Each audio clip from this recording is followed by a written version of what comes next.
देख रहे हैं एएनबी न्यूज में हूं आपके साथ काजल ठाकुर। कोरोना संकट के बीच में पश्चिम बंगाल में आज 5वें चरण के तहत 45 विधानसभा सीटों पर वोटिंग हो रही है और इस चरण में 1,13,73,307 मतदाता 342 उम्मीदवारों की किस्मत तय करेंगे। लेकिन इसी बीच बीजेपी की ओर से एक तथाकथित ऑडियो क्लिप जारी किए जाने के बाद से बंगाल में विवाद खड़ा हो गया है। इस ऑडियो में मुख्यमंत्री ममता बनर्जी कूच बिहार के शीतलकुची से टीएमसी उम्मीदवार से कथित तौर पर यह कहती सुनाई देती हैं कि वो 10 अप्रैल के दिन मतदान के दौरान सीआईएसएफ की गोली से मारे गए 4 लोगों के शवों के साथ रैलियां करें। टीएमसी ने ऑडियो क्लिप को फर्जी करार दिया है और कहा है कि इस तरह की कभी कोई बात नहीं हुई। हम इस ऑडियो क्लिप की प्रामाणिकता का सत्यापन नहीं कर सकते हैं, जो 5वें चरण की वोटिंग से पूर्व संध्या पर जारी किया गया है। आपको बता दें कि ममता बनर्जी और शीतलकुची विधानसभा सीट से टीएमसी उम्मीदवार पार्थ प्रदीप राय के बीच में टेलीफोन पर हुई कथित बातचीत के अंश जारी करते हुए बीजेपी की आईटी सेल के प्रमुख अमित मालवीय ने दावा किया है कि ममता बनर्जी अपनी पार्टी के नेताओं से शवों के साथ रैलियां करने की बात कहकर दंगे भड़काने की कोशिश कर रही हैं। मालवीय ने कहा है कि वो अपनी पार्टी के उम्मीदवार से कह रही है कि मामला इस तरह का बनाया जाए कि पुलिस अधीक्षक और केंद्रीय बलों के कर्मियों दोनों को फंसाया जा सके। क्या किसी मुख्यमंत्री से ऐसी उम्मीद की जा सकती है? वो केवल अल्पसंख्यकों के वोट हासिल करने के लिए भय का माहौल पैदा करने की कोशिश कर रही हैं। दरअसल आपको बता दें कि कूच बिहार जिले के शीतलकुची मतदान केंद्र पर 10 अप्रैल को चौथे चरण के मतदान के दौरान स्थानीय लोगों के कथित हमले और राइफल छीनने की कथित कोशिश के बाद केंद्रीय बलों की गोलीबारी में 4 लोगों के मारे जाने की खबर आई थी। 4 लोग मारे गए थे। बीजेपी के सूत्रों ने कहा कि पार्टी ऑडियो क्लिप के मुद्दे पर निर्वाचन आयोग जाएगी। तथाकथित ऑडियो में ममता बनर्जी राय से कहती हैं और सुनाई भी देती हैं कि मतदान खत्म होने तक गुस्सा शांत रखें। वो कथित तौर पर ये कहती सुनाई देती हैं कि घबराइए मत, आप अगले दिन शवों के साथ रैली करने के इंतजाम करें और वकील से विमर्श करें, पुलिस में शिकायत दर्ज कराएं, जिससे कि ना तो कोई एसपी बच सके और ना ही आईसी।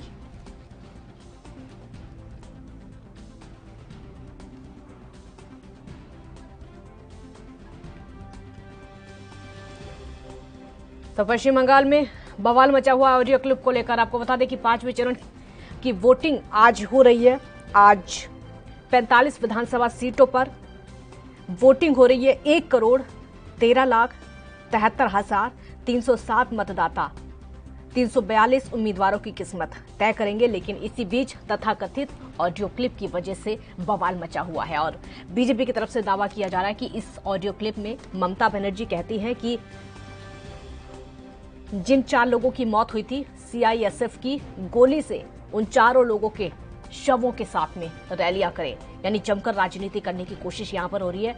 दूसरी तरफ टीएमसी की तरफ से, ममता बनर्जी की तरफ से पूरी तरीके से इसको खारिज कर दिया गया है। उन्होंने साफ कहा है कि हम इस वीडियो की प्रामाणिकता को नहीं मानते हैं। हम इस वीडियो पर सवाल उठाते हैं, चुनाव आयोग तक इस बात को लेकर जाएंगे। अब ये बात कहां से सामने आई है, वीडियो कहां से मिला है बीजेपी को? हालांकि इससे पहले भी कई बार वीडियो का विवाद हो चुका है। ये कोई पहला मामला नहीं है जो कि पश्चिम बंगाल में ऑडियो क्लिप का विवाद हो रहा है। ऑडियो क्लिप पहले भी सामने आ चुकी है कितनी बार। पहले भी बीजेपी ने ममता बनर्जी को निशाने पर लिया था,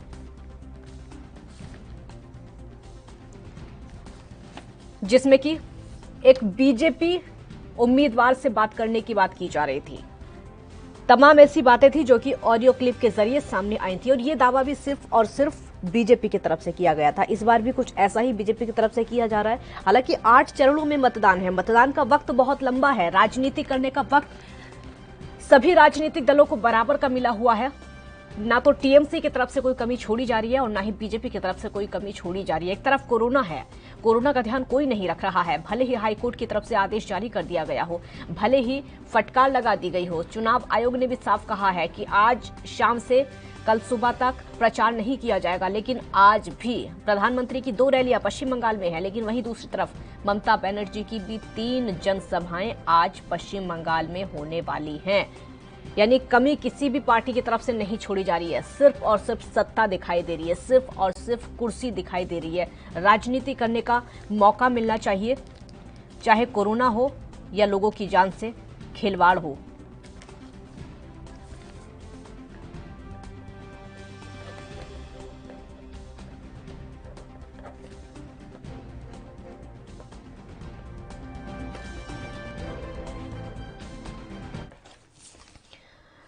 डिबेट में शामिल होने के लिए हमारे साथ संजय चक्रवर्ती टीएमसी का पक्ष रखेंगे। संजय जी बहुत स्वागत है आपका। राहुल आनंद बीजेपी का पक्ष रखेंगे। राहुल आनंद जी बहुत बहुत स्वागत है आपका। सबसे पहले राहुल आनंद जी, मेरा सवाल आपसे ही होगा क्योंकि एक ऑडियो क्लिप बीजेपी की तरफ से जारी किया गया है, उसमें साफ तौर पर कहा जा रहा है कि ममता बनर्जी बोलती हैं, अपने एक उम्मीदवार से बातचीत कर रही हैं कि जो 4 लोगों की मौत हुई थी सीआईएसएफ की गोली से, उनके शवों के साथ में रैलियां करो। पहले आपका रिएक्शन। ये जो ममता दीदी जो जिस प्रकार से बातें करती हैं, हाँ, और इन बातों का जो प्रभाव पड़ता है उनके कार्यकर्ताओं और नेताओं के ऊपर, ये स्पष्ट रूप से दिखता है। और रही बात ममता इस प्रकार के बयान का, तो इस प्रकार के बयान से बचना चाहिए। मैंने पहले भी कहा था कि जो उद्दंडता ममता दीदी ने भर किया है पश्चिम बंगाल के अंदर, इसलिए एक बदलाव तो जरूरी ही है कि वो बातें कर रही है कि लाशों को लेकर रैलियां की जाए। ये क्या किसी मुख्यमंत्री को शोभा देता है कि इस प्रकार की बातें करे और बंगाल में अस्थिरता का माहौल को फैलावा दे? और एक सबसे बड़ी बात है कि ये जो कहीं चिंगारियां उड़ी है तभी ये आग भी लगी है, और ये नकार देना कि इसमें आवाज ममता दीदी का नहीं है, जबकि ये सबूत है और इसकी जांच भी होगी कि ममता दीदी ने किस प्रकार से बातें कही है। इस प्रकार की बातें कर वो क्या करना चाहती है? वेस्ट बंगाल को फिर से रक्त रंजित करा देना चाहती है, और इनको तो पहले से ही भरोसा नहीं है चुनाव आयोग पे। और अगर चुनाव के परिणाम बदल गए तो ये किस पे इसका ठिकाना देगी? क्या चुनाव आयोग का बातों को ये मानेंगी? लेकिन रही बात आपको इस प्रकार के बयान से, तो इस प्रकार के बयान से बचना चाहिए। और खास करके ये ओछी और तुष्टीकरण की जो राजनीति है, ये डर का माहौल पैदा कर वोट लेने की राजनीति है जो ममता दीदी कर रही है। यही सेकुलरिज्म लोग हैं जो छद्म और नीचे स्तर की राजनीति करते हैं, जिसकी वजह से आज हमारे देश का ये हाल हो गया है।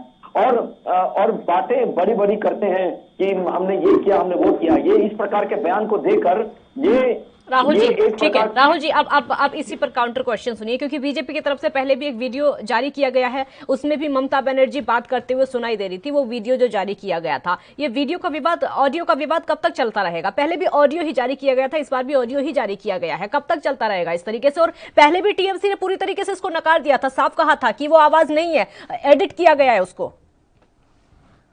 जब आरोप लगते हैं तो टीएमसी को कभी भी भरोसा नहीं होता है हमसे, और ये इनके ही बीच के लोगों ने इस टेप को दिया है। और दूसरी बात है कि ये जो आग लगा रही है ममता दीदी, उन्होंने इसको ज्वलंत का उदाहरण दिया है। ये उदाहरण का ही परिणाम है जिसके वजह से आज उनके वीडियो क्लिप्स और ऑडियो क्लिप्स जारी किए जा रहे हैं। लेकिन ये नकार देना कि ये हमारी आवाज नहीं है, इसको एडिटिंग किया। टीएमसी का तो कहना बीजेपी की साजिश है, टीएमसी का तो कहना बीजेपी की साजिश है, बीजेपी की आईटी सेल की साजिश है। किसी भी आवाज को एडिट किया जाता है, ममता बनर्जी का नाम लगा दिया जाता है।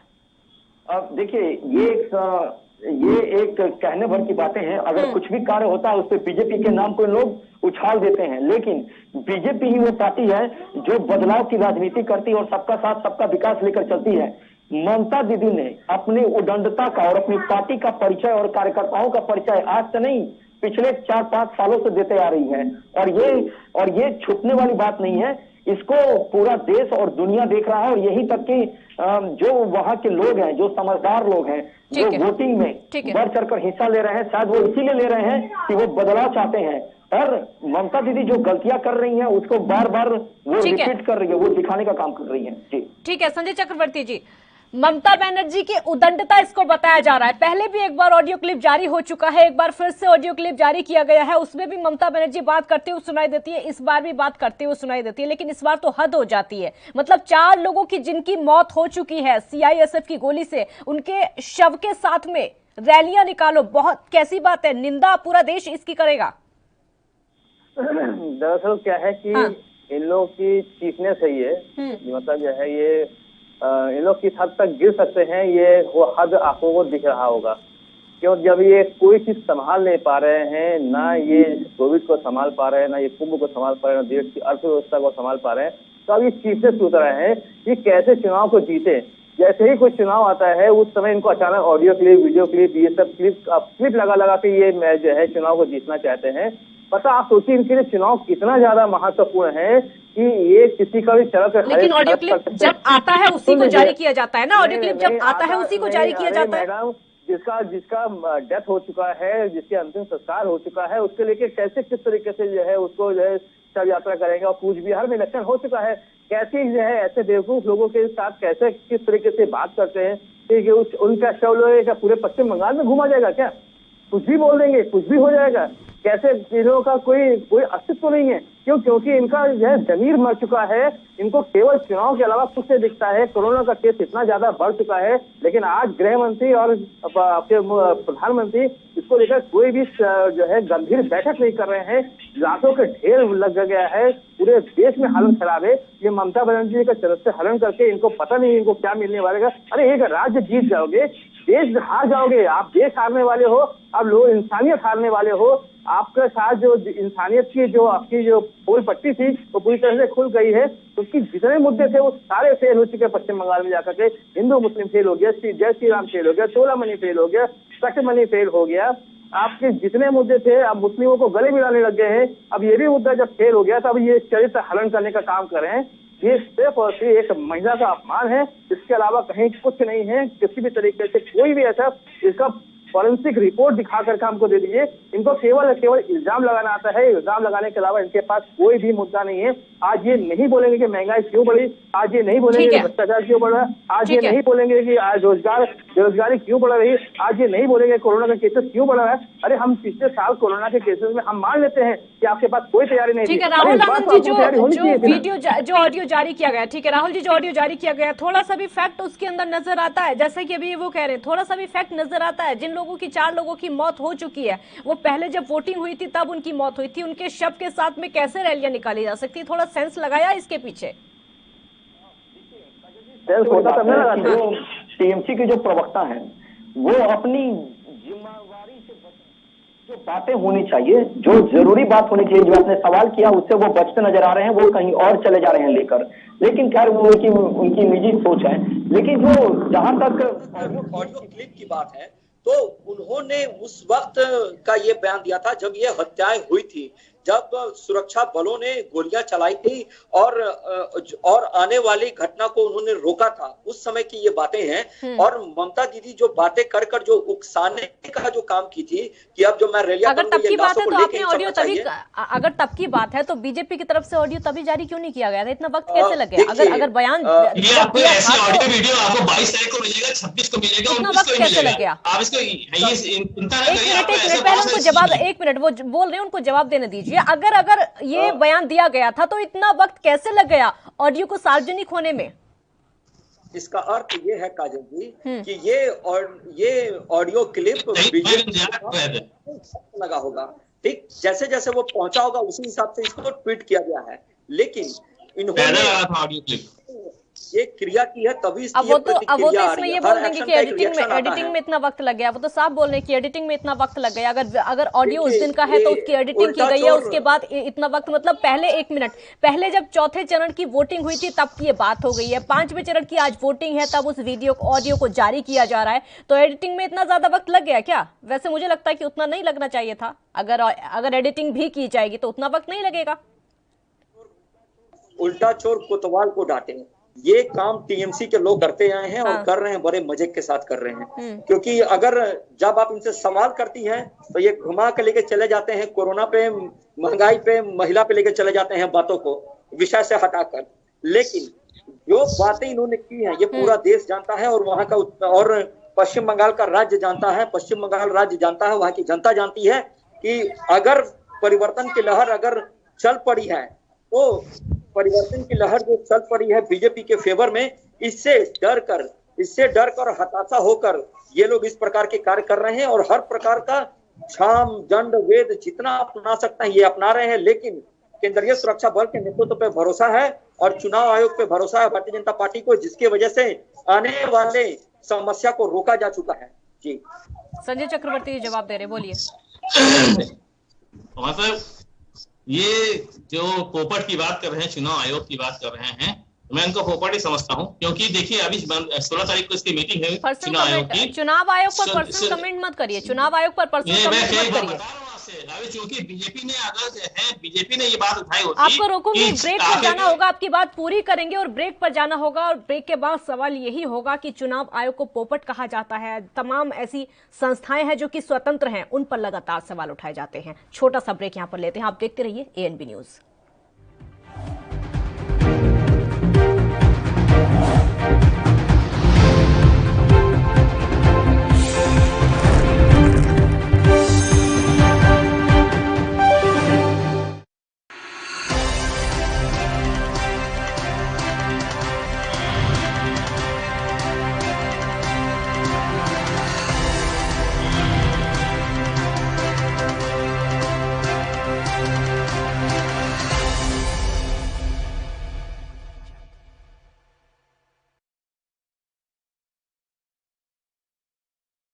गुरु तेग बहादुर इस अस्थान ते सतगुरु श्री गुरु तेग बहादुर साहब जी महाराज ने 26 साल 9 महीने 13 दिन भारी तपस्या करनी की है और इस अस्थान ते सतगुरु श्री गुरु तेग बहादुर साहब जी महाराज जी नूं गुरता गद्दी दा तिलक बाबा बुढ़ा साहब जी दे कुल दे विचों भाई गुरदित्ता जी ने लाउणा कीता। इस स्थान ते ही माता गंगा जी सत्कारयोग जिन्हां ने इस स्थान ते 5 भूतक सरीर नूं त्यागना कीता।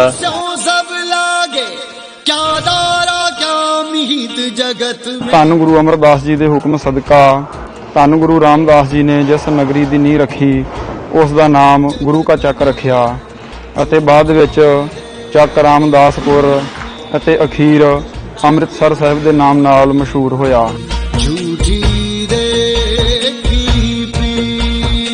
सतगुरु श्री गुरु तेग बहादुर साहब जी महाराज जिथे कोई याद करता है सतगुरु सहाय होना कर सतगुरु का फरमान है जिथे हर आराधी है तिथे हर मित सहाई गुर किरपा ते हर मन वसै होर बिद लिया न जाई।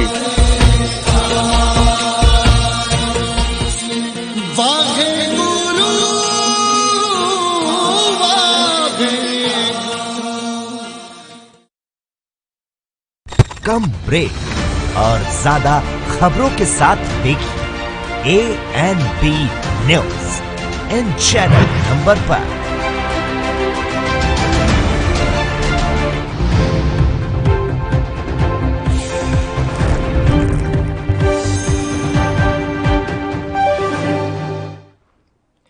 ब्रेक के बाद एक बार फिर स्वागत है आपका। तो पश्चिम बंगाल में 5वें चरण की आज वोटिंग हो रही है, लेकिन बीजेपी की तरफ से एक ऑडियो जारी किया गया है जिसमें ममता बनर्जी बोल रही हैं। ये बीजेपी की तरफ से दावा किया जा रहा है कि जिन 4 लोगों की मौत हुई थी CISF की गोली से, उन चारों के शवों के साथ में रैलियां निकालो ताकि ना तो पुलिस वाले बच पाएं और ना ही सुरक्षा बल बच पाएं। तमाम ऐसे सवाल हैं जो कि लगातार TMC पर इस समय खड़े होते हैं। दोनों मेहमान इस समय हमारे साथ जुड़े हुए हैं। संजय चक्रवर्ती जी, अपनी बात पूरी करिए, क्योंकि आपने जो सवाल उठाया था वो पोपट कहा इलेक्शन कमीशन को, किस आधार पर? यही चीज जो कल परसों ममता दीदी ने बोला था कि चुनाव जो है अगले 3 चरण के चुनाव जो है वो एक चरण में 26 तारीख को हो जाना चाहिए, लेकिन बीजेपी की तरफ से एक भी शब्द किसी ने मुंह से नहीं निकाला। चुनाव आयोग को उन्होंने छोड़ दिया क्योंकि उनको पता है चुनाव आयोग जब तक वो नहीं बोलेंगे वो डिसीजन नहीं लेंगे। ये बात एकदम क्लियर है। जो एक चरण में चुनाव हो जाता है तो आज जो देश की जो हालत खराब हो रही है इस समय, घर से बाहर निकलने के लिए लोग डर रहे हैं, तो वो डर जो है कम से कम एक चरण में चुनाव होता तो कम से कम कुछ तो रक्षा होती, कुछ तो रखवाली होती। लेकिन इनको उस चीज की परवाह नहीं है। इनको राजनीति करनी है सिर्फ और सिर्फ, चाहे लाशों का ढेर लग जाए, लोग मर जाए, तबाह हो जाए, इसे कोई परवाह नहीं। सुरक्षा बल के अभी 22 जवान जो है छत्तीसगढ़ में खत्म हो गए, उसके बारे में किसी तरह की कोई मीटिंग नहीं, क्योंकि सारा का सारा फोकस इस वेस्ट बंगाल है। चुनाव जीतना ज्यादा जरूरी है।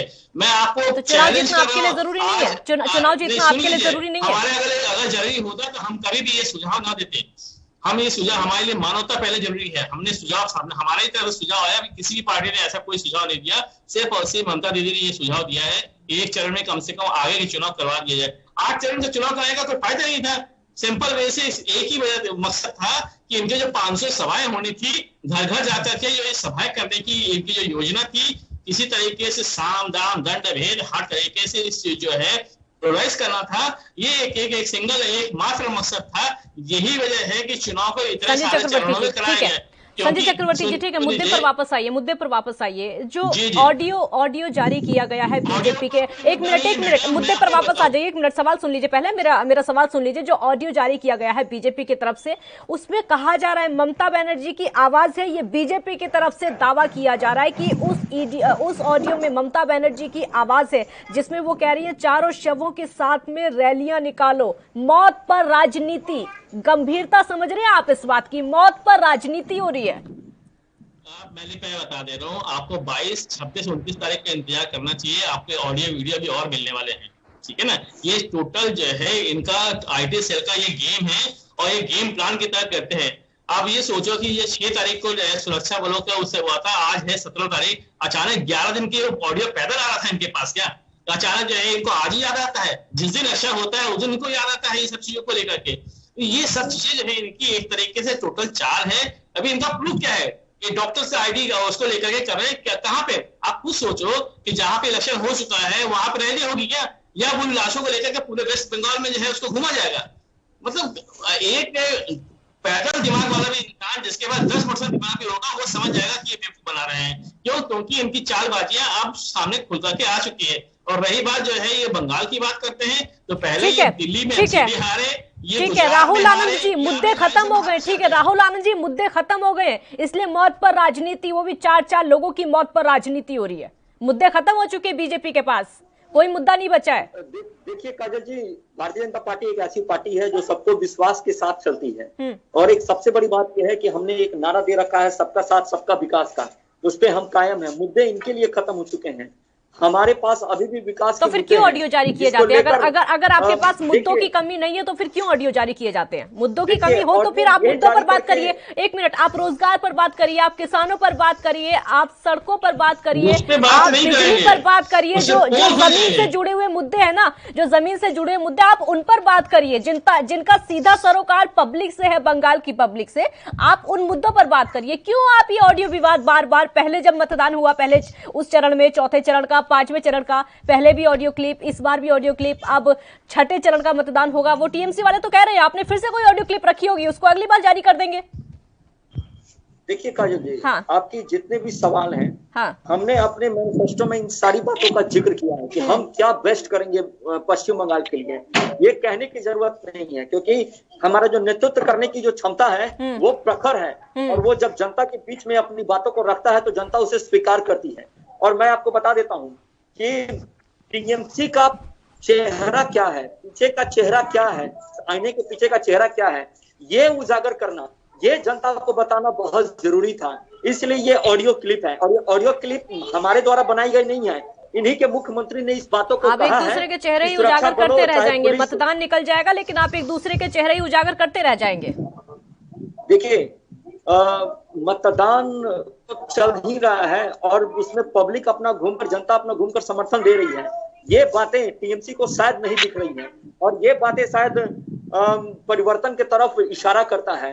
और दूसरी बात ये है कि ममता दीदी की जो राजनीति करने की और तुष्टीकरण की जो राजनीति है वो अब बिल्कुल एक्सपोज हो चुकी है।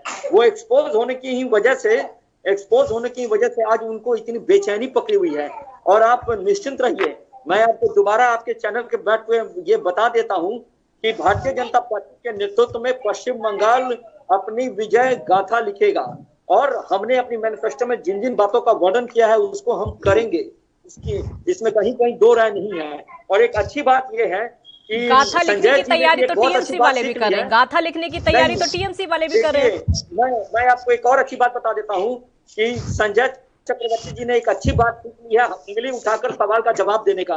ये हमारी विचारधारा से प्रेरित होकर इस प्रकार के अनुशासन में ढल गए हैं, ये भी एक अच्छी बात है। ये एक बदलाव की राजनीति है, आप इस पे भी तो देख लीजिए।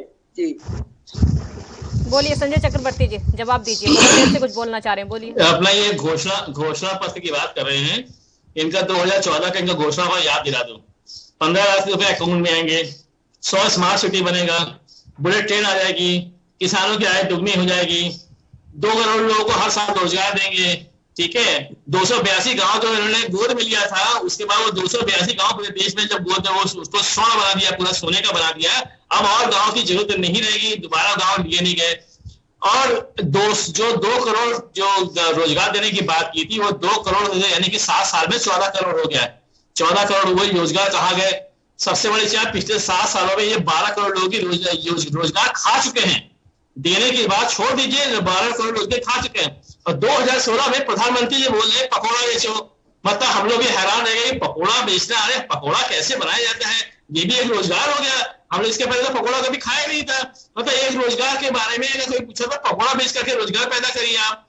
मतलब आप ये सोचिए कि जब इंसान कुछ कर नहीं पाता तो ये है इनका घोषणा पत्र। अभी यही घोषणा कथनी और करनी में कितना अंतर है? केवल इनका एक सबसे बढ़िया कथनी करने में, ये कथनी किया उसपे क्या है, वो है डिवाइड एंड रूल, बांटो और राज करो। जो सैकड़ों सालों में अंग्रेज ना कर पाए, वो इन्होंने कर दिया पिछले 7 सालों के अंदर। आज जाति धर्म सबको डिवाइड करके अलग दिया। आज किसी को हम एक दूसरे के साथ बैठ करके एक बार चाय पीने के लिए अगर हम बैठते हैं तो हम शक की निगाह से देखते हैं, वो चाय पी रहे हैं, कहीं ऐसा तो नहीं कि हमारा धर्म बस हो जाए, ये हो जाए। ये एक मुद्दे पे ये निश्चित रूप से कामयाब हुए हैं, वो है देश को बांटने का काम किया है। आज ये केवल एक मुद्दा इनका जो है ये सॉलिड चल रहा है और इसी पे इनका पूरा फोकस रहता है। हर राज्य में फोकस रहता है। आप देखेंगे जब भी किसी राज्य में होता है तो 1 साल पहले से जय श्री राम के नारे शुरू होते हैं उस राज्य में जाकर के, और कंटिन्यू जो है वहां गृह मंत्री जी, प्रधानमंत्री जी का वहां पे रैली रैला सब शुरू हो जाता है और कंटिन्यू जो वो नारा शुरू होता है, जय श्री राम जय श्री राम जय श्री राम जय श्री राम करके शुरू होता है।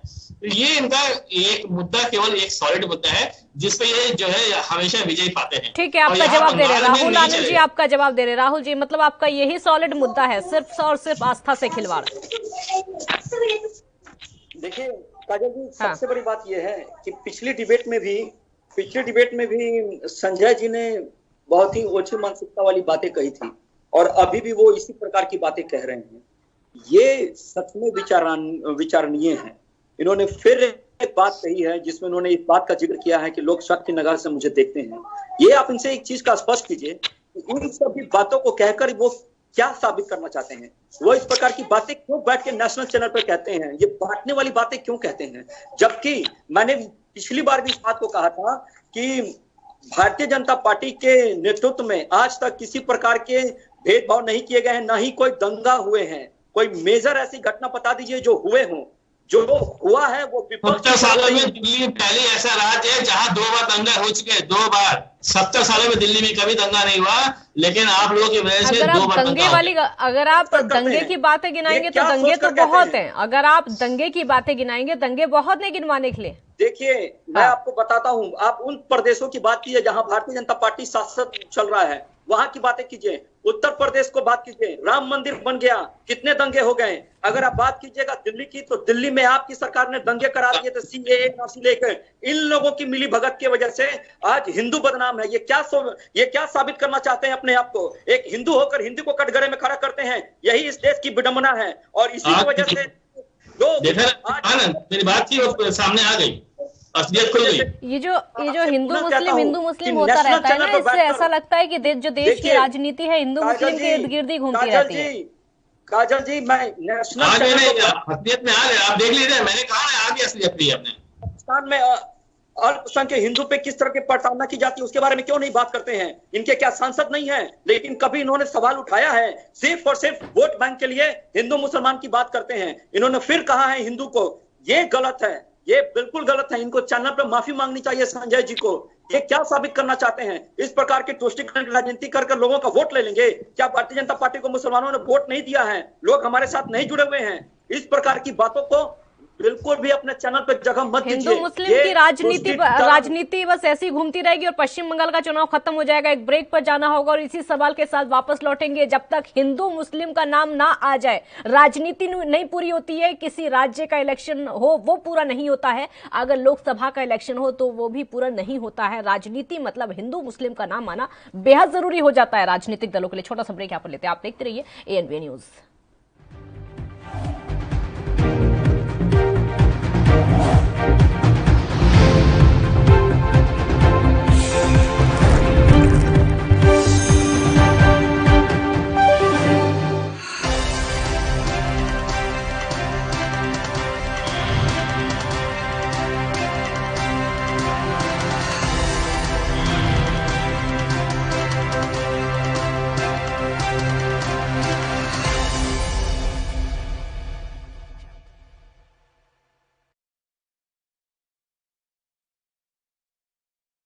गुरु तेग बहादुर सिमरिए। ਸਾਹਿਬ ਸ੍ਰੀ ਗੁਰੂ ਤੇਗ ਬਹਾਦਰ ਮਹਾਰਾਜ ਜੀ ਦਾ ਇਹ ਵਰਸਾਇਆ ਹੋਇਆ ਨਗਰ ਸ੍ਰੀ ਅਨੰਦਪੁਰ ਸਾਹਿਬ 19 ਜੂਨ 1665 ਈਸਵੀ ਨੂੰ ਬਿਲਾਸਪੁਰ ਦੇ ਰਾਜਾ ਦੀਪ ਚੰਦ ਦੀ ਵਿਧਵਾ ਰਾਣੀ ਮਹਾਰਾਣੀ ਚੰਪਾ ਦੇ ਕੋਲੋਂ ਮੁੱਲ ਖਰੀਦ ਕਰਕੇ ਇਸ ਨਵੇਂ ਨਗਰ ਦੀ ਦਾਤਾਰ ਸਤਿਗੁਰੂ ਜੀ ਨੇ ਨੀਂਹ ਰੱਖੀ।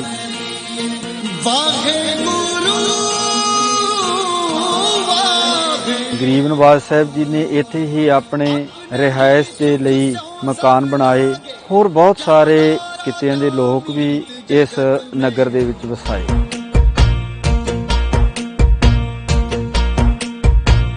ਇਸ ਸਥਾਨ ਤੇ ਸ੍ਰੀ ਗੁਰੂ ਤੇਗ ਬਹਾਦਰ ਜੀ ਦੇ ਸ਼ਹੀਦ ਦਾ ਸੰਸਕਾਰ ਹੋਇਆ ਸੀ। ਇਸ ਸਥਾਨ ਤੇ ਬਹੁਤ ਹੀ ਸੁੰਦਰ ਗੁਰਦੁਆਰਾ ਸੁਭਾਇਮਾਨ ਹੈ। ਗੁਰਦੁਆਰਾ ਦਾ ਸ਼ੀਸ਼ਗੰਜ ਸਾਹਿਬ ਜੀ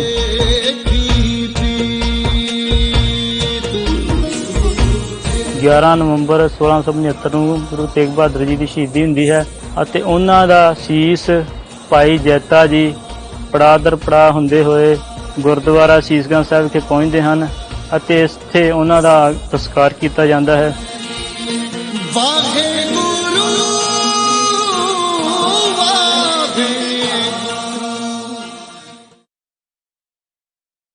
कम ब्रेक और ज्यादा खबरों के साथ देखिए ANB news in channel number पर।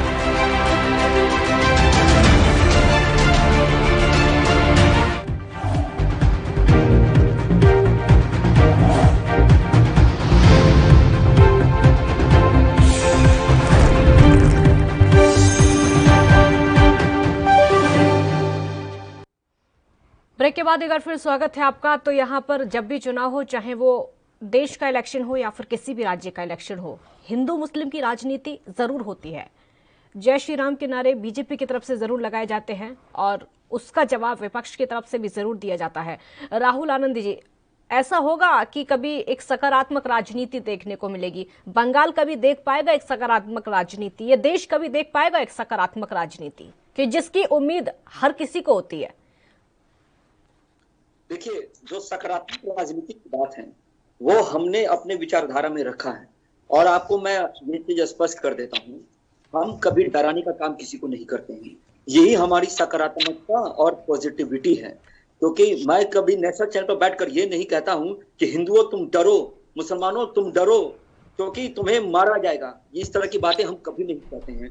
ठीक, अगर कोई कर रहा है तो आपके सामने आपके चैनल पर बैठ के टीएमसी के लोग ही कर रहे हैं, आपने देख भी लिया।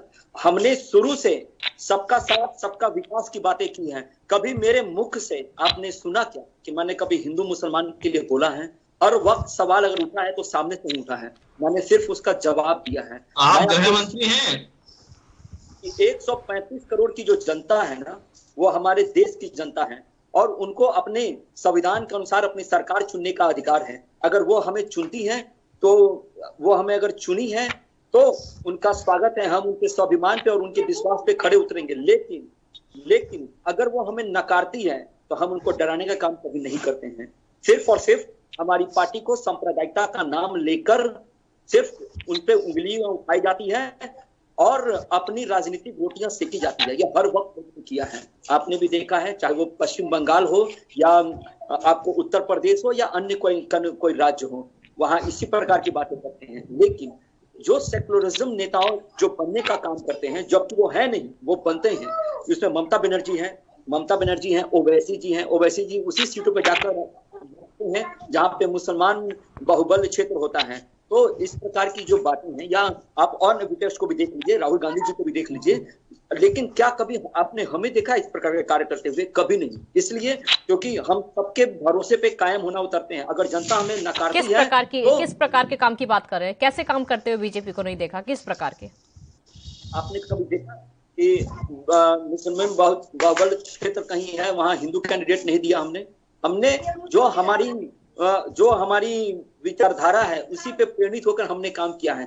हमने कभी भी इन बातों को नहीं उकसाया है कि जहां पर उकसाकर वोट लेने। जहां पर बड़े बड़े वादों के नारे लगाने चाहिए वहां पर तो जय श्री राम के नारे आपकी पार्टी की तरफ से लगाए जाते हैं, वहां पर तो जय बजरंगबली के नारे आपकी पार्टी की तरफ से लगाए जाते हैं। जी हाँ, बिल्कुल, मैं इसके लिए मैं इसको स्वीकार करता हूँ और मैं आपको इस चीज के लिए बता देता हूँ कि 90 दशक में जब बीजेपी का जब गठन हुआ था तो उस समय जब ऊर्जा का संचार हुआ था वो जय श्री राम के नारे से ही हुआ था। आज जय श्री राम का ही देन है जिसकी वजह से आज भारतीय जनता पार्टी पूरे देश में परचम लहरा रही है। हर कोई अपने एक देवता को आइडियल मानता है और हम जय श्री राम क्यों कहते हैं हम आपको ये भी बता देते हैं। इसलिए कहते हैं क्योंकि राम जो है, राम में सहनशीलता और उन्हें विजय पुरुष का संज्ञा दिया गया है, इसलिए हम राम को आइडियल मानकर अपने विचारधारा को आगे बढ़ाते हैं। जी संजय चक्रवर्ती जी, जवाब दीजिए। वो आपको लगता है कि जय श्री राम के नारे लगाना सिर्फ और सिर्फ हिंदू वोटों को लुभाने की कोशिश हो रही है बीजेपी की तरफ से? आप वो कह रहे हैं कि हमारे इष्ट देव है राम, वो हमारे आइडियल हैं, हम इसीलिए उनके नारे लगाते हैं, हम उनका आशीर्वाद लेते हैं, मतलब आपकी सोच से परे जा रहे हैं वो? पहले तो इनकी गलतफहमी दूर कर दें कि ना ये राष्ट्रीय अध्यक्ष है, ना ये प्रधानमंत्री है और ना ही जो है गृह मंत्री है, क्योंकि जो हम नहीं लगाते आपने, लेकिन इनको पता होना चाहिए कि ये तीनों ही लगाते हैं। अपने जितनी भी बड़ी बड़ी रैलियां होती है वहां ऐसे मुट्ठी बांध कर जय श्री राम लगाते। अरे आप इसको क्या कर रहे हैं? तो इस बात को तो एक्सेप्ट कर रहे हैं, इस बात को तो एक्सेप्ट कर रहे हैं वो। हाँ, वो सुन लीजिए, इसलिए कह रहा हूँ ना, मैंने क्यों कहा कि ये जो है सिर्फ एक कहते हैं सबका साथ सबका विकास, लेकिन जब वोट डालने के और सरकार बनाने की बात इतनी वहां जय श्री राम शुरू होता है। एक भी सांसद को जो कि मुसलमान को या क्रिश्चियन को किसी को जो है इन्होंने वो टिकट नहीं देते हैं। क्यों? क्योंकि उनसे दूरी बना के रखते हैं। ये किसी को भी जो है पश्चिम बंगाल में भी आप देखोगे किसको इन्होंने बंगाली मोमडन्स को जो है टिकट दिया, कितने जो है क्रिश्चियन को टिकट दिया। अब इनको पूरी तरीके से ही एक्सपोज, सबका साथ सबका विकास की बात करते हैं ना। अगर आप सबका साथ सबका विकास करते तो आप सबको साथ लेकर के चलते। आप जय श्री राम के नारा, ये मंदिर नहीं है कि आप घंटी बजाने जा रहे हैं, ये राजनीतिक पार्टी है और ये देश धर्म निरपेक्ष देश है। ये लोग बार बार भूल जाते हैं और बार बार हम लोग को याद दिलाना पड़ता है ये देश है। अभी आप ओबीसी की बात कर रहे थे, ओवैसी अगर आप मुस्लिमों की केवल बात करें तो आपको खलता है, लेकिन आप जो लगातार जय श्री राम की बात करते हैं आपको तब लोगों को नहीं खलता होगा, तब मुस्लिम भाइयों को नहीं खलता होगा, तब क्रिश्चियंस को नहीं खलता होगा। आप इस बात को नहीं समझते हैं, आप उनको भावनाओं का ठेस पहुंचाते हैं भाई, इसलिए आपसे दूरी बना कर रखते हैं। लेकिन आप चाहते हैं कि एक पक्ष से दूरी बना कर रखते हैं ताकि दूसरे पक्ष से हम पोलराइज कर सके, और ये पोलराइज करने का काम आप शुरू से डे वन से आप करते चले आ रहे हैं कि ताकि ज्यादा से ज्यादा आप एक पक्ष को जो है वोट के लिए उकसा सके।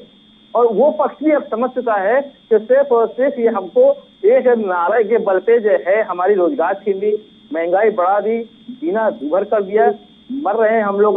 अब वो नारा नहीं चलेगा। सिर्फ और सिर्फ एक नारे के बल पर आप ये जो आपका जो प्रोपेगेंडा चल रहा है पिछले 7 साल से, अब ये प्रोपेगेंडा नहीं चलने वाला है। लोग जाग चुके हैं।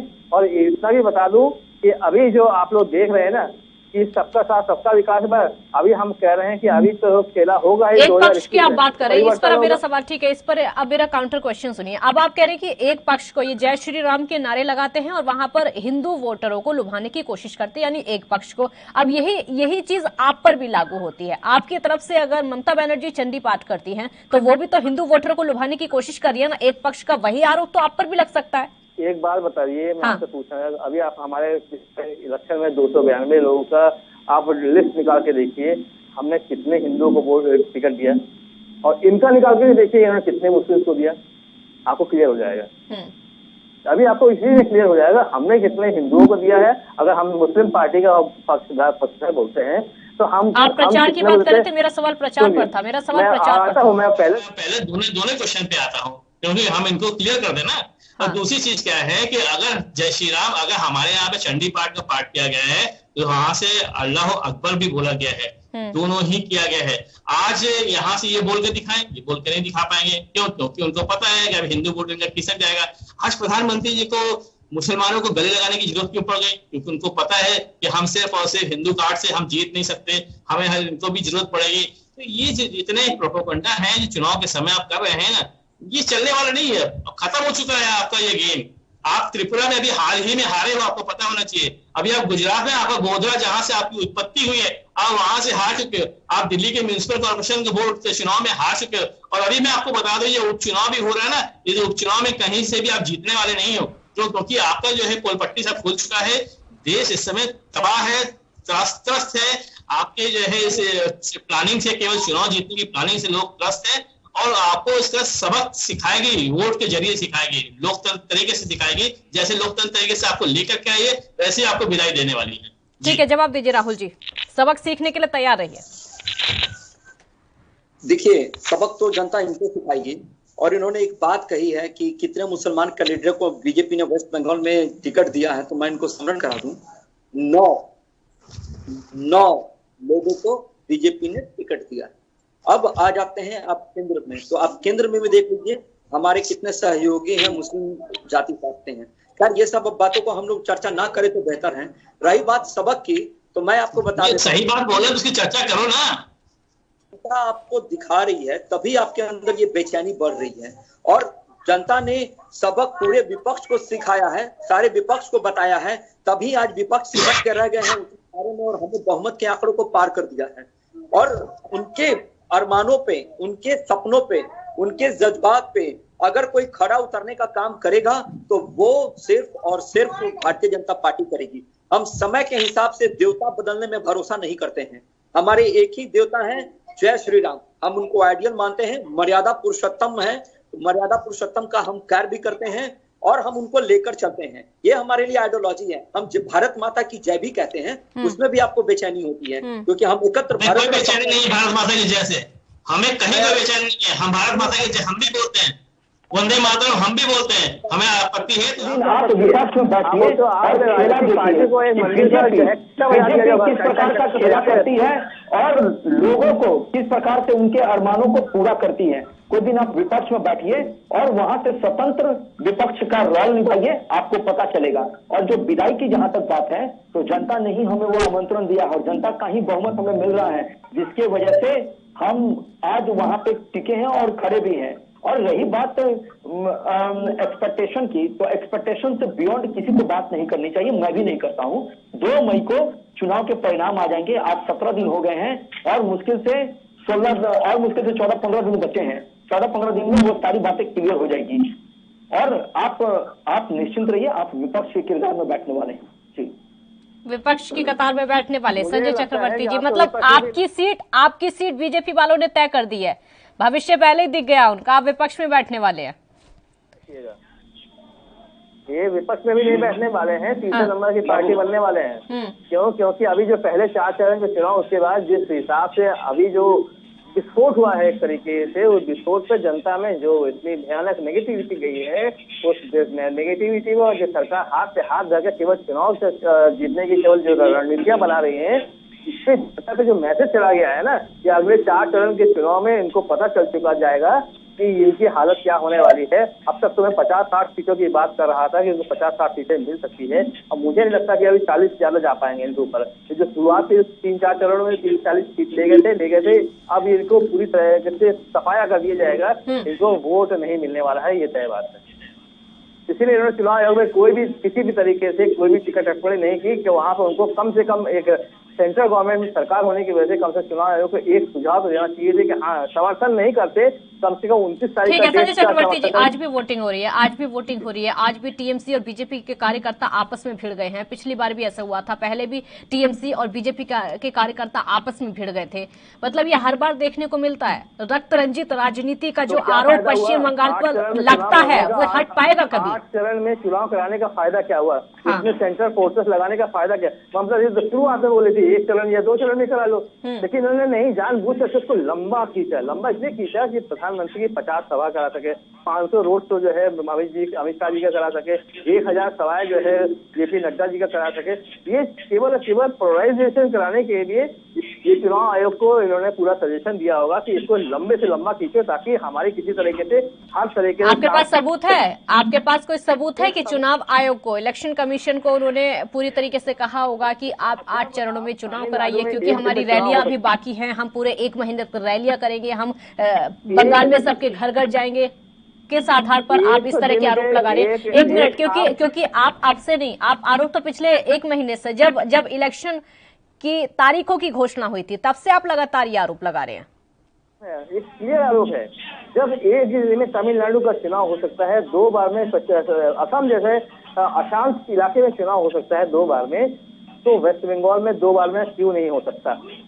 ये तो क्लियर कट बात है। क्यों? क्योंकि इनको खुशबू आ गई थी और 18 सांसद की जो सीट मिल गई थी उससे उनको खुशबू आ गई थी कि हम यहाँ से एंट्री कर सकते हैं। लेकिन ये दिल्ली का जो है भूल चुके थे कि दिल्ली में जब 7 के 7 सीटें आप सांसद में आ गए थे, लेकिन जब विधानसभा का चुनाव हुआ तो 70 में से 3 सीटें ला पाए। तो दिल्ली का जो हाथ भूल चुके थे, झारखंड का भूल चुके थे, छत्तीसगढ़ का भूल चुके थे, वो भूल चुके थे। इनको इस बात का दिमाग में नहीं था कि लोकसभा का चुनाव अलग होता है, विधानसभा का चुनाव अलग होता है। और इतना भी मैं बता दूं, 2024 में वेस्ट बंगाल से ये इनका ऊपर जो 18 सांसदों का है ये भी साफ हो जाएगा, पूरी तरीके से साफ हो जाएगा। ये भी बिल्कुल तय बात है। राहुल आनंद जी, जो उम्मीदें हैं उन पर तो पानी फिरेगा ही, जो पहले से है वो भी नहीं बचेगा, ये टीएमसी का कहना है। देखिए, मुझे समझ में नहीं आता है कि टीएमसी वाले किस हिसाब से आकलन करते हैं अपनी बातों का। थोड़ा देर पहले ये इलेक्शन कमीशन को कटघरे में खड़े कर रहे थे, अब इलेक्शन कमीशन तो कटघरे में इलेक्शन कमीशन को कटघरे में आप आज से नहीं, वो तो पहले से ही करते आए हैं। जिस दिन तारीखों की घोषणा हुई थी वो तो उसी दिन कटघरे में खड़ा कर दिया था कि 8 चरणों में मतदान की घोषणा हुई है, मतलब बीजेपी के कहने पर। इलेक्शन कमीशन बीजेपी का प्रवक्ता, ये तो उसी दिन ममता बनर्जी ने बोल दिया था, इसमें नया तो कुछ है ही नहीं, ये तो सबको पता है। तो ये अपना एक्सपेक्टेशन कैसे निकाल लेते हैं कि बीजेपी 40 सीट पे सिमटने वाली है, ममता दीदी को इतने सीटें आने वाली हैं। जब भरोसा ही नहीं है इलेक्शन कमीशन पे, तो भरोसा किस पे है इनको? जनता पे। ये तो कहते हैं कि जनता बटन दबाती है, टीएमसी का वोट ट्रांसफर हो जाता है बीजेपी को। तो ये आकलन क्या करते हैं, ये खुद कंफ्यूज हैं। एक जगह ये लोग खड़े होकर बात नहीं करते हैं, एक जगह रहना चाहिए। और ये भी हो सकता है कि अगली बार 18 से हमारे 36 सांसद हो गए और जो आपके 42 सांसद हम लोग सिमट के 6 में रह जाए, ये भी हो सकता है, ये भी हो सकता है। और जो ये आकलन एक और कह रहे हैं कि इनको 40 आएगी, दीदी को आएगी, लेकिन फिर हल्ला कर रहे हैं। दीदी का वो सब आकलन आप लोग कैसे कर लेते हैं भाई? इतना बड़ा फेंकू कैसे बन जाते हो आप लोग? किस तरह से बनते हो फेंकू बनना? अरे जमीन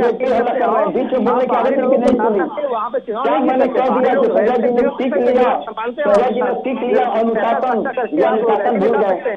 लेकिन आप ये जब मेरी बातों पे इतने उत्तेजित हो जाएंगे संजय जी, तो फिर अपनी बातों को कैसे रखेंगे मीडिया पे? 7 साल का शासन आपका देख चुका है, उनको आपस में जो है कर दिया है कि किसको जो है जीतना है, किसको नहीं जीतना है, वो तय कर चुकी है। और ये 2 मई को आपको क्लियर हो जाएगा, देख लीजिएगा आप, मान लीजिएगा। 2 मई को आपसे फिर मिलेंगे, किसी न किसी से यहाँ मिलेंगे, किसी दूसरे जाने मिलेंगे जरूर आपसे। अब मैं बोलूँ संजय चक्रवर्ती जी, उनकी बारी है बोलने की, उनका जवाब सुन लीजिए एक बार। वो फिर आपको फिर वही हो जाएगा कि आपकी बौखलाहट बताने लगेंगे, फिर वही हो जाएगा कि ये बोलेंगे कि टीएमसी की बौखलाहट है, टीएमसी हारी है इसलिए पहले बौखला रही है। फिर वही वाली बात सामने आ जाती है कि हार का जो डर है वो सह नहीं पा रहे हैं, हार की जो बौखलाहट है वो साफ उनकी जुबान में दिखाई दे रही है। फिर वही वाली बात है, आपको बुरा लग जाएगा। हाँ सर, मैं केवल इनको आईना दिखा रहा था, ये हमसे पूछा तो मैं इनको आईना दिखा रहा था और कोई बात नहीं। मैं तो आईना वो देखे ना देखे वो तो उनकी मर्जी है, क्या फायदा आपका आईना अगर वो ना देखे, वो कोई और आईना देख रहे हो, क्या पता।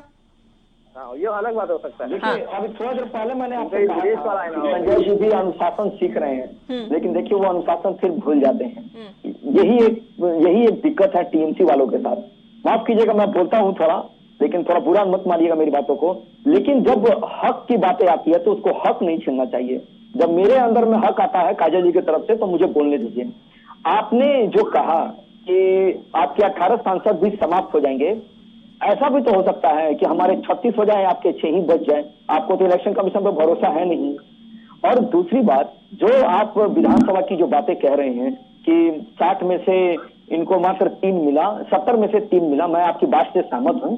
दिल्ली में हमें मिला है, हमने इस चीज को एक्सेप्ट किया है, ये जनाधार था, इसको हम एक्सेप्ट करते हैं। लेकिन परिवर्तन जनता के हाथ से निर्णय होता है, वो जब चाहे तो सत्ता पे हमें बैठा सकती है, ये बड़ी बात नहीं है। लेकिन आप जो महत्वाकांक्षी बोली बोलते हैं वो किस आधार पे बोलते हैं? क्योंकि आपके अनुसार से इलेक्शन कमीशन बीजेपी का है, वोट जब देते ही है जनता तो वो ट्रांसफर हो जाता है बीजेपी को। तो फिर आप किस आधार पे ये आकलन कर लेते हैं कि 2 मई को हम गए आप बच गए? और आप सीटों का अनुमान लगा देते हैं, तो इसका मतलब तो ये भी हो सकता है ना कि आपकी भी अंदर की सेटिंग जरूर है, बाहर आप कुछ भी बोल दें, बीजेपी वाले को टीवी पे बैठकर आप बाहर कुछ भी बोल दें। इन सब बातों से आप बचिए। रही बात जनता का, तो अभी चुनाव चल रहा है और मैं आपके चैनल के माध्यम से जनता का आभार व्यक्त करता हूं कि इस संकट की घड़ी में भी वो सरकार को निपक्ष चुनने का काम कर रही है और घर से बाहर निकलकर अपने जोश के साथ मतदान कर रही है। ये एक बहुत अच्छी बात है, ये जनता का सम्मान है जिसे हम दोनों पार्टियों को मिलकर करना चाहिए। जी ठीक है संजय चक्रवर्ती जी, ये उन्हीं की बातों से एक सवाल निकला है कि आप लगातार इलेक्शन कमीशन पर सवाल उठा रहे हैं और इलेक्शन कमीशन को आप प्रवक्ता भी बता देते हैं बीजेपी का। अगर बीजेपी की जीत हो जाती है तो आप ठीकरा इलेक्शन कमीशन पर फोड़ेंगे या फिर बीजेपी पर फोड़ेंगे, किस चीज पर?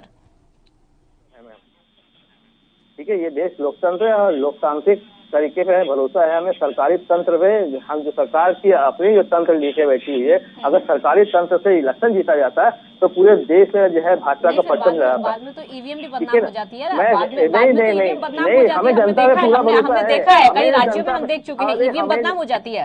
अरे हमें जनता पे पूरा भरोसा है, इसलिए वीवीपैट का इस्तेमाल भी हो रहा है और हमारे कार्यकर्ता जब तक ईवीएम स्ट्रांग रूम में सील नहीं लग जाता, हमारे कार्यकर्ता पीछा नहीं छोड़ते एक मिनट के लिए भी, एकदम साथ में, क्योंकि पूरी तरह के इंस्ट्रक्शन दे रखा गया है कि जब तक स्ट्रांग रूम में जब तक सील न लग जाए आप वहाँ पे नहीं हिलोगे। हमारे कार्यकर्ताओं ये लग रहा है कि अगर आपकी सरकार बनती है तब तो बल्ले बल्ले है, अगर बीजेपी वालों की सरकार बन जाती है तो फिर आप तो सीधे सीधे आरोप चुनाव आयोग पर लगाएंगे कि जी वो इलेक्शन कमीशन चुनाव आयोग का प्रवक्ता है और पार्टी को जिता दिया इलेक्शन। इसीलिए मैंने कहा कि हम पीछे हमारा पूरी तरीके से वहाँ पे हमारा कड़र वहाँ पे खड़ा हुआ है, 24 घंटे ड्यूटी देता है वहाँ पे, तो इसी वजह से वहाँ से चुनाव हम पूरी तरीके से साफ है। क्योंकि आप बाहरी लोगों से रैलियों में तो भीड़ लगा सकते, लेकिन वोट डालने की जो अभी लाइन लगी हुई आप देख रहे हो ना, लाइन नहीं लगवा सकते।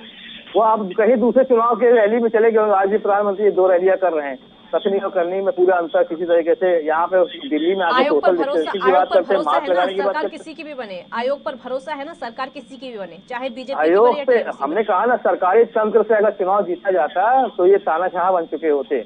तो अभी भी लोकतंत्र जिंदा है इस देश के अंदर और लोकतंत्र की जीत होगी, 2 मई को फिर से जीत होगी और उसके लिए हम लोग सब लोग जो है आप 2 बातें कर रहे हैं। संजय चक्रवर्ती जी 1 मिनट, आप 2 बातें कर रहे हैं। आप मैं बताती हूँ 1 मिनट अब मेरी बात सुनिए, अब मेरी बात आप सुनिए। आप यहाँ पर 2 बातें कर रहे हैं। आप चुनाव आयोग को बीजेपी का प्रवक्ता एक तरफ बता देते हैं, लेकिन दूसरी तरफ कहते हैं हमारे देश में लोकतंत्र है। दूसरी और जो एक बात और है वो ये है कि इलेक्शन कमीशन अब स्वतंत्र संस्था नहीं बची है। आपकी 2-3 अलग अलग बातें हो रही है। आपको पता है आप जो बोल रहे हैं, आपने अपने आप को सुना है? आप जो बोल रहे हैं आप अपने आप को सुनिए, आपने 2-3 अलग अलग की बातें कर दी हैं। मैंने क्या बोला है? जनता जनार्दन है।